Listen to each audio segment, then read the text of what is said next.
Health has today released instruments that will help strengthen the fight against gender-based violence at tertiary institutions. The centre aims to encourage management, unions and student leaders to take personal accountability through a policy framework. Higher Education and Training Minister Blade Nzimande launched that framework last year. This comes, of course, as the country is still reeling in the shock over the murder of University of Fort Hare student Nosicelo Mtebeni just last week. For more now, I'm joined virtually by Higher Health CEO, Dr. Ramneek Ahluwalia. Thank you so much for your time this evening, Professor. As I've just said, you know, the names Nosicelo Mtebeni, Uyenene Mkhwetana, which was just 2 years ago, another anniversary just last week as well, and the names just keep coming. Those are the two that made it into the news, but we know that there's so many of these kinds of cases that unfortunately take place either on or near a higher learning campus. These tools that you've released today couldn't have come soon enough. No, you're right. Thanks, Marcelle, for the opportunity. I think the brutal reminder of Nosicelo's death just keeps reminding of how brutal this, we call it a pandemic. It's an epidemic and it's a pandemic because it's global and it's enrooted in South African communities. And we being a microcosm and with young people, it just goes to another level in our institutions of higher learning.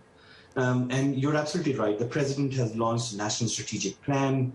The minister launched a policy framework last year in July. But I think as much as we can write these beautiful policies, but what we need now is practical implementation, processing or structure or infrastructure or systems and controls that we need to now establish in our institutions. At every campus, whether it's an urban campus of a university or a rural TVET campus, deep down, say in Bizana or Ulundi. So we have infrastructure at every level. And I think what we have released today is practical implementation guidelines and protocols. Now, the policy has already been mandatory for now every institution to put infrastructure, investments into structures to build instruments and policies and procedures in every institution against gender-based violence. And now this comes, I know we'll always be late because we have lost so many lives, but we need to now prevent and protect many more lives. So these instruments come in that regard. Now we're talking about frameworks, we're talking about policies, we're talking about instruments. If there's a 20-year-old first or second year female student watching us right now, she doesn't feel safe on her campus. Tell us what these instruments that you've released today will change in terms of her safety on a tertiary institution campus from today onwards. So the most important thing for any young student or parents or guardians listening to this is, so the three instruments that we have launched is, one is any misconduct on sexual and gender-based violence that happens on a PSET institution. We've released procedural guidelines. And when we speak about procedural guidelines, it talks about building safe rooms, securing evidence, youth-friendly reporting services, survivor-friendly, so that any young person who has to report needs to be given that comfort to report a case of a sexual and gender-based violence. Establishment of disciplinary tribunals, every campus tribunal, then multi-sectoral tribunals with gender parity, civil society, and non-biased approach of taking decisions, working very closely with judicial and police, but first establishing a safe room, providing rape kits, providing as far as possible PEP, and every instrument that needs to go when a young woman reports a sexual violence or a case of sexual assault happens on our institutions. And these are followed by protocols of code of ethics, protocols on rape, and which means infrastructure, systems, controls needs to be established at every campus level to make reporting survivor-friendly.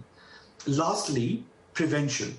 I think this all is once these things happen, and we know these things happen.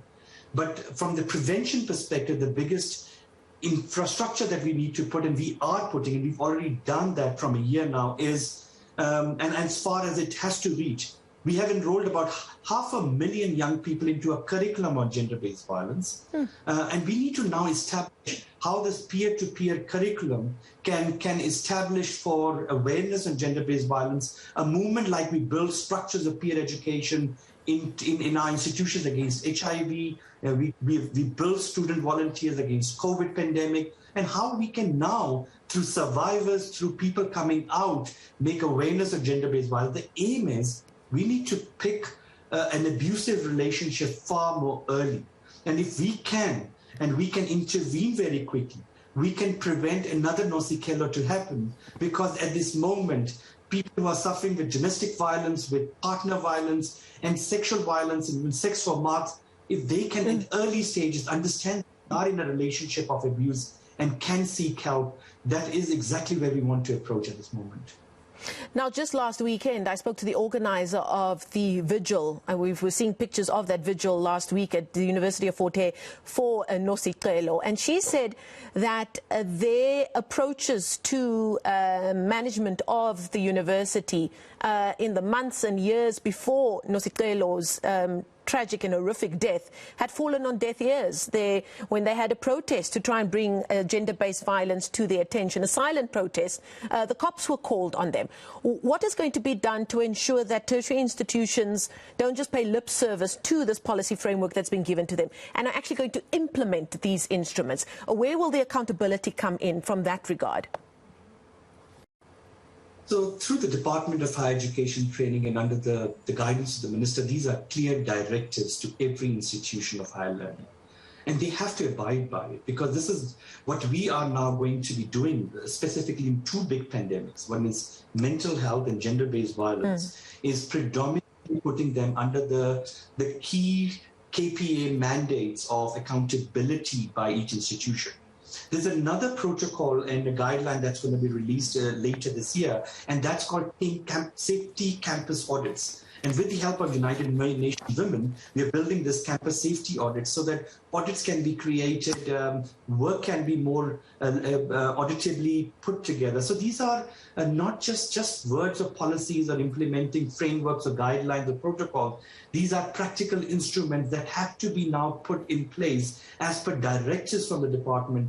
And these are accountability mechanisms and mainstreaming these two pandemics, which have high effect on our graduate competencies, our graduate capabilities, our skills development program. Is not just about one life that's lost. There are many more graduates who are suffering, who are not graduating to the competent level we need. This is our economy. These are the hopes of parents and mothers and guardians we need to look after in our community and establishment. So that's the transformation we're looking into.